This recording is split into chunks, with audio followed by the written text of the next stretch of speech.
ইন্নাল হামদুলিল্লাহ নাহমাদুহু ওয়া নুসাল্লি আলা রাসূলিহিল কারীম আম্মা বাদ।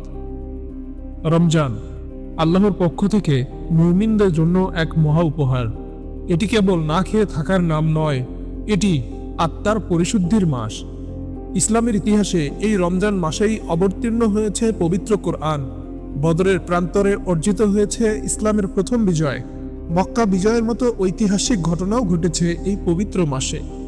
কিন্তু আজকের আধুনিক যুগে আমরা কি রমজানের সেই প্রকৃত চেতনা ধরে রাখতে পারছি? আমাদের দস্তরখান আজ নানা পদের খাবারে সাজানো, আমাদের হাতে দামি স্মার্টফোন, কিন্তু আমাদের আমলনামা কি দিন শেষে পূর্ণ হচ্ছে? সাহাবায়ে কেরাম রমজান আসার 6 মাস আগে থেকে দোয়া করতেন যেন তারা রমজান পান, আর রমজান চলে যাওয়ার পর 6 মাস ধরে কাঁদতে থাকতেন যেন তাদের রোজা কবুল হয়।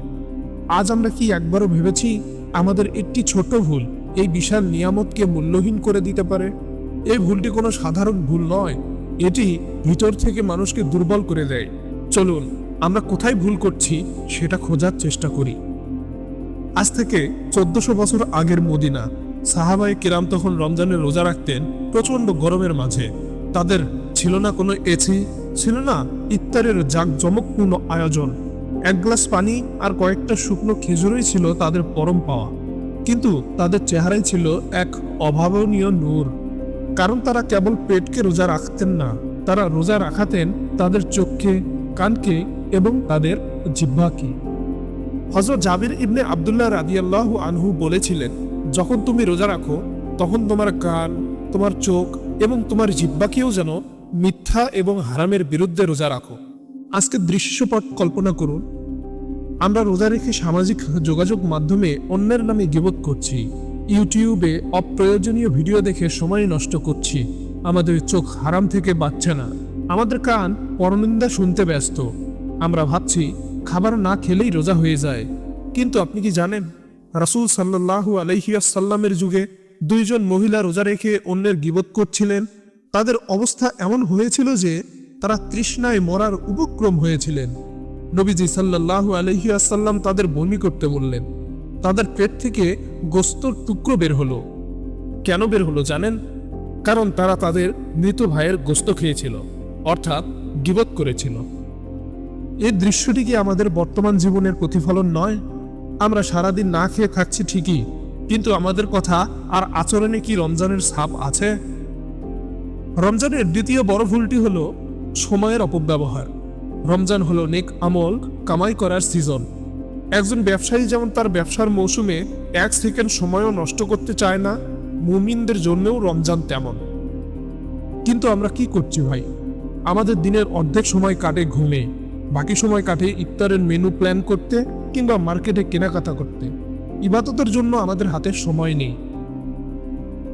ইমাম মালিক রহিমাহুল্লাহ যখন রোজা আসতো, তিনি হাদিসের দ্বারস বন্ধ করে দিতেন। তিনি বলতেন, এটি কেবল কোরআনের মাস। তিনি পুরোটা সময় কোরআন তিলাওয়াতে মশগুল থাকতেন। বড় বড় ফকিহগণ এই মাসে দুনিয়াবি সমস্ত আলোচনা ত্যাগ করে কোরআন তিলাওয়াত করতেন। আর আমাদের অবস্থা দেখুন, আমরা তারাবির নামাজে কত তাড়াতাড়ি শেষ হবে সেই চিন্তায় ব্যাকুল হয়ে থাকি। আমাদের কোরআন তিলাওয়াত কেবল ঠোঁটের আগায় থাকে, কলিজায় পৌঁছাই না। আমরা ভুল করছি এখানে যে আমরা রমজানকে ইবাদতের মাসের চেয়ে উদযাপনের মাস বানিয়ে ফেলেছি। আলোকসজ্জা আর ভোগবিলাসী কি রমজান? নাকি আল্লাহর সাথে গভীর রাতে নিবৃত্তে কথা বলাই হলো রমজান? রমজান আমাদের শিখিয়েছিল সংযম, কিন্তু আমরা রমজানকে বানিয়ে ফেলেছি ভোগের মাস। ইফতারের টেবিলে যখন অনেক পদের খাবার সাজানো থাকে, তখন কি আমাদের মনে পড়ে সেই ক্ষুধার্ত মানুষের কথা যারা সারা বছর অভাবে তাড়নায় রোজা রাখে? কোরআনে আল্লাহ তাআলা স্পষ্টভাবে বলেছেন, নিশ্চয় অপচয়কারী হলো শয়তানের ভাই। আমরা সারাদিন না খেয়ে থাকার পর ইফতারে এত বেশি খাবার খাই যে মাগরিবের নামাজে দাঁড়ানোই কঠিন হয়ে পড়ে।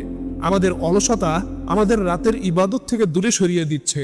এটি কি সেই রমজান যা নবীজি সাল্লাল্লাহু আলাইহি ওয়াসাল্লাম চেয়েছিলেন?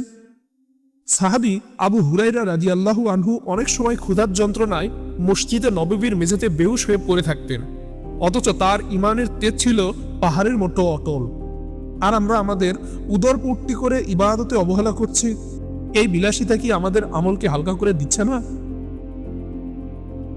রোজা মানুষকে ধৈর্য শেখায়, কিন্তু অদ্ভুত এক প্রবণতা দেখা যায় আমাদের মাঝে। রোজা রাখলে মানুষ খিটখিটে মেজাজের হয়ে যায়। সামান্য কথা কাটাকাটি থেকে মানুষ মারামারি পর্যন্ত লিপ্ত হয়। অজুহাত হিসেবে বলা হয়, আমি রোজা রেখেছি তাই মাথা গরম। কিন্তু নবীজি সাল্লাল্লাহু আলাইহি ওয়াসাল্লাম বলেছেন, যদি কেউ তোমার সাথে ঝগড়া করতে আসে তবে তুমি বলো আমি রোজাদার। রমজান আমাদের জিহ্বা আর রাগকে নিয়ন্ত্রণ করতে এসেছিল, অথচ আমরা সেই জিহ্বা দিয়ে পরিবারে অশান্তি করছি, অধীনস্থদের সাথে খারাপ ব্যবহার করছি।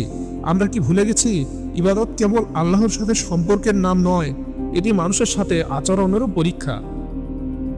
এখন আসা যাক সেই সবচেয়ে বড় ভুলের বিষয়ে, যা এই পুরো আলোচনার মূল কেন্দ্রবিন্দু।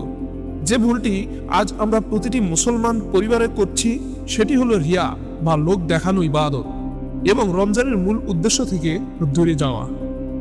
আমরা কেন রোজা রাখছি? কারণ সবাই রাখছে। আমরা কেন দান করছি?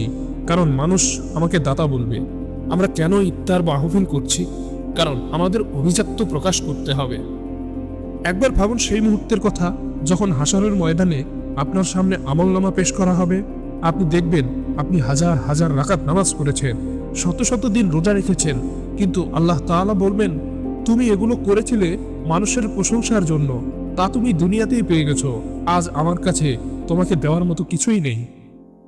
এই যে ভুল, অন্তরের পবিত্রতা ছাড়া কেবল বাহ্যিক আচার অনুষ্ঠান পালন করা, এটাই আমাদের ধ্বংস করছে। আমরা রোজা রাখছি ঠিকই, কিন্তু মিথ্যা ছাড়তে পারছি না। আমরা সেহরি খাচ্ছি কিন্তু ফজরের নামাজ পড়ছি না। আমরা যাকাত দিচ্ছি কিন্তু আত্মীয়তার বন্ধন ছিন্ন করছি। ইসলামী ইতিহাসে এমন অনেক ঘটনা আছে যেখানে মানুষ ছোট একটি আমলের কারণে জান্নাতি হয়েছে কেবল তার অন্তরের খুলুসিয়াতের কারণে। আবার বড় বড় ইবাদতকারী জাহান্নামী হয়েছে কেবল তাদের অহংকার আর লোক দেখানোর জন্য। রমজান এসেছে আমাদের মুত্তাকি বানাতে। আল্লাহ তাআলা বলেছেন, লাআল্লাকুম তাত্তাকুন, যাতে তোমরা তাকওয়া অর্জন করতে পারো। তাকওয়া মানে ইফতারের পর ভালো ছবি তুলে সোশ্যাল মিডিয়ায় আপলোড করা, নাকি তাকওয়া মানে হলো নির্জনে আল্লাহকে দেখে চোখের পানি ফেলা? বন্ধুরা, রমজান মাস আমাদের সামনে আসে আমাদের জীবনকে বদলে দিতে। এটি একটি রিসার্চিং স্টেশন, কিন্তু আমরা যদি ভুল পদ্ধতিতে চার্জ দেই তবে আমাদের ব্যাটারি কখনোই পূর্ণ হবে না। আমরা যে ভুলের কথা বলছিলাম তা হলো রমজানের প্রকৃত শিক্ষা, অর্থাৎ তাকওয়া